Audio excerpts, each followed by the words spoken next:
I've confused a lot of people by talking about the 12-step program in the meetings. I grew up around alcohol and drugs. I mean, that, it was normal for people to drink back in the day. The hospitals would offer drinks. I worked at one of the top companies in TRW, and after lunch, forget it, nothing got done. Plus, it was a time of drug experimentation. I was not an alcoholic. I had my little bout with the drugs. I messed around with them for a little while, but then I wanted out. I was walking away. I didn't want that life. I didn't know how to function in life. I'm not blaming anyone. I love my folks. But every adult I had around me was an alcoholic. And that's very confusing. The atmosphere was... They have a saying in the meetings, you learn how to become like a chameleon. You can read a room in a minute when you're raised like that. Life skills. Just didn't have them. I got all the way to the 6th grade without knowing how to read. And a teacher in 6th grade realized that was the problem with me, that I wasn't a bad child, I just couldn't do the work. By the time I was in the 8th grade, I won the reading award, but there was a lot of catching up that I never really got to do. Like, I didn't know how to write reports or I was lucky to read a book. Spelling was horrible, math was horrible, and then I wound up getting into the University of Alabama. I ran the students' art club. I won a few grants for some of my paintings, and was married to a very violent man, extremely violent, who quit working on me. And I don't want to go into all that. It was just, again, I had no life skills. We pick what we know.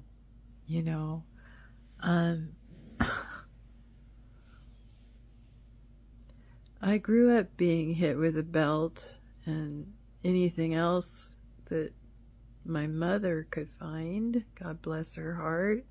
That's how she was raised. My grandmother. Here's my sister for you in a nutshell.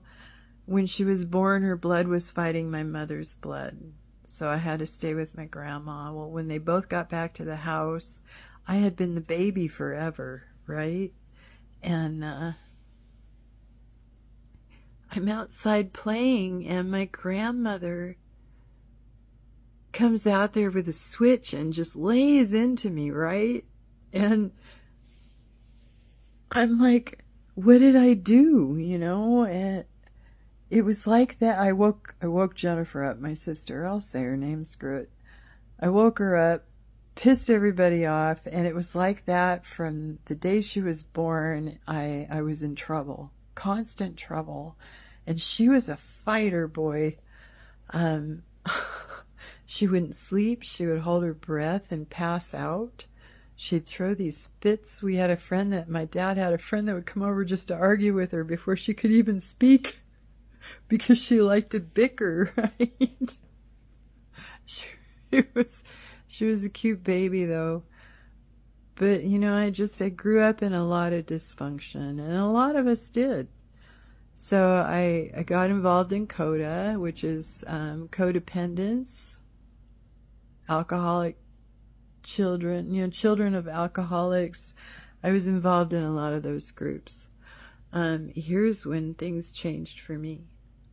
I had cancer, and they had me on all these meds, right? I was out of my mind with just the meds that I had. They call it comfort care. Because they, honest to God, had given me about 5 years to live if I didn't get a bone marrow transplant.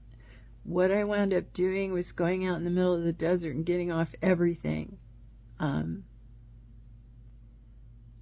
I found a gentleman in the groups, in the meetings, who was a Reiki healer, and he started working with me. I couldn't get off all the drugs, so I thought I had an addiction problem. I couldn't get off a few of the meds. We know why now. Clueless. People in the meetings are clueless about this. Nobody has a clue, right? So I'm thinking I'm an addict and I'm addicted and all this stuff, and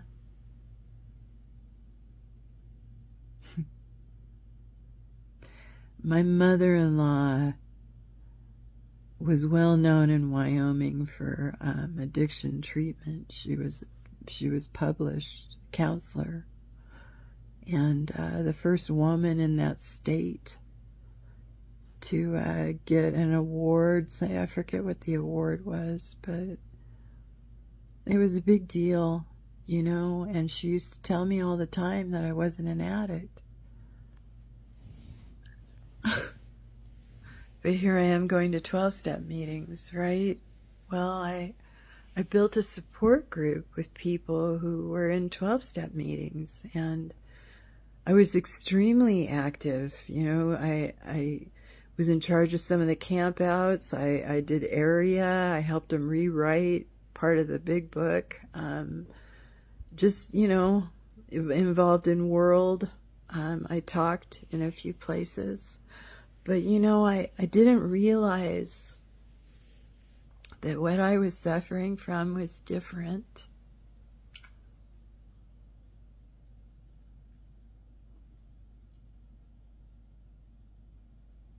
Different than what I believed it to be. It was a different beast. It was dependency. And we even in the groups debate over the definition of that. To me, an alcoholic, they're doing damage to their nervous system and to their bodies and to their brain. And when they quit, they go through a withdrawal, and some of them get POTS for a little while. But, it's like a month or two at the most where they're super miserable. And it takes about 16 months for everything to come back online. So they just have to fight the addiction and not drink anymore, right? Well, with the benzos and with the SSRIs, you can't just stop those. You cannot just stop those. You cannot just stop those. They have to be tapered slowly, and the reason is because of the damage, the physical damage they will cause if you just stop them. 12-step programs, they have a little thing in the book that says from the doctor. So if it's prescribed, they're pretty much okay with it. But if you can't get off of it, they're looking at you like, what's your problem? Are you addicted? Been there. No, I had a dependency going on. And dependency to me means, like some of my body parts, I'm going to use body parts, your neurons, your nerves, your blood-brain barrier have literally been destroyed. Gone. They were replaced with the medications. The medications were filling in the gaps. So when you take away that medication, there's nothing there. There's nothing there.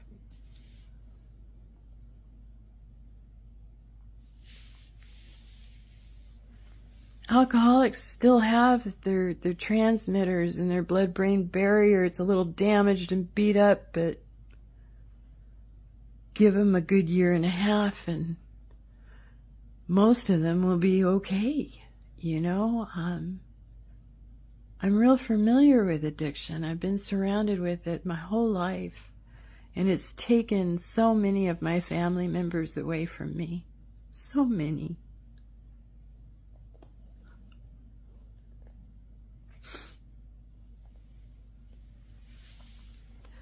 I often wonder what my life would have been like had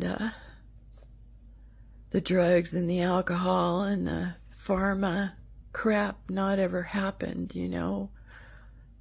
Everybody I talk about, every family member I talk about, they were good people. Good people.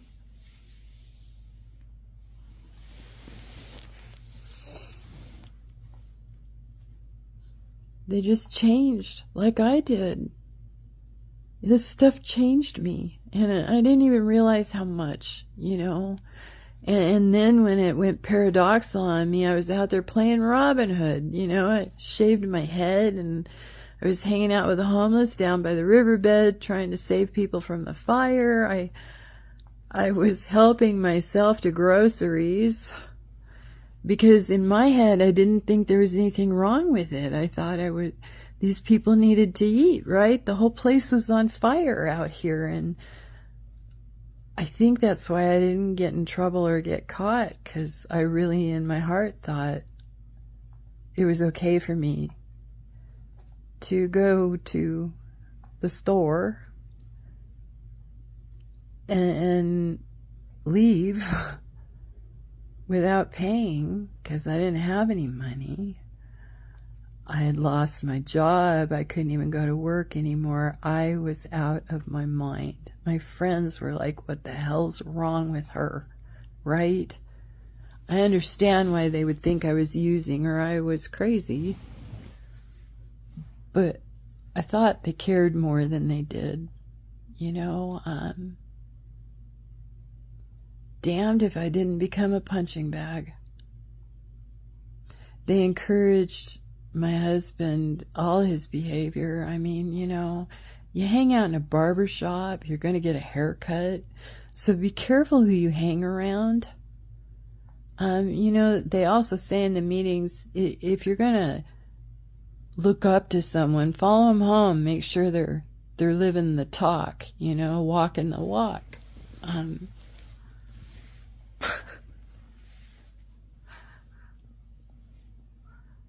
I excused a lot of horrific behavior because they were recovering people, right?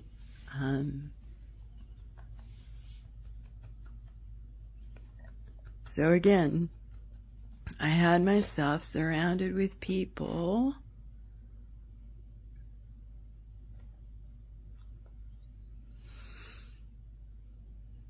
that leaned towards very narcissistic behaviors, that didn't really care about anybody but themselves. Everybody was, you know, what do they have to offer me? And, you know, they'd trade sides as real quick if somebody else had more to offer.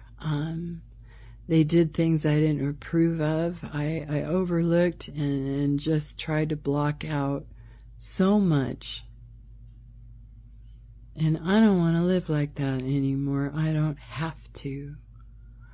Another gift of this injury. My slate is clean.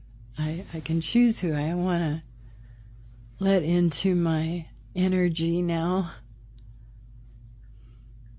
I just really, really miss, for me, I don't have anyone to reminisce with. Don wasn't around much, and he didn't really know my family that well, and he didn't know me growing up, and, you know, like poof, my whole existence just went poof. I have these thoughts and memories and no one really to share them with, because nobody knows what I'm talking about or who I'm talking about, or yeah.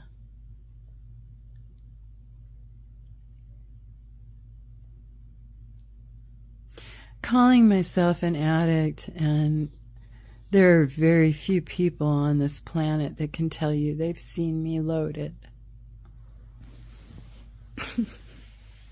For real. When I worked in Vegas, I wasn't even drinking. I thought clean. I was taking pharma meds, but I thought I was clean. You know, an addict who lives in Vegas, I did fine. It wasn't like that for me. I wish I had known about dependence years ago. It would have made a world of difference in my life and also the lives of some of the people I knew. You know, I had one sponsee that I wish I could reach her now, because I understand what she was going through now. And I kept thinking, oh, she just doesn't want to let go of the drugs. You know, that wasn't it at all. It was this. I hope she's okay. Anyway, I'm babbling, but 12-step programs, you know, what I experienced up here were very cliquey, very high schoolish, very immature, very shallow. Could be wonderful at times, because, you know, you did feel a part of something, and you felt like you were helping people and felt like you were getting better, right? Well, I never really fit in there either. I tried to. But, you know, as long as I was willing to give them a deal on their nails, or their getting their feet done, or when I worked at Jenny Craig, if I'd give them a deal on the food, I was their buddy, you know? But as soon as I got injured, I became public enemy number one, and it was horrible what they did. It was just absolutely horrible, the things they did, and I'm not going to go into all that because it's yucky. I don't want to live there anymore, you know? I don't want to feel this yuck anymore. And another thing I've learned about narcissists is they enjoy creating pain in other people's lives. It's fun for them. It's better than sex.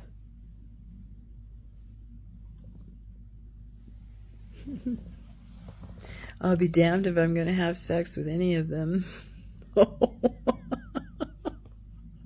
I love you. So that's the 12-step story, you know. Trying to fit in where I didn't fit in one more time. You know, I just, wow. I'm grateful I figured this stuff out, but I'd still like to have a group of people I could hang out with and talk, you know, but we'll see. Anyway, I love you.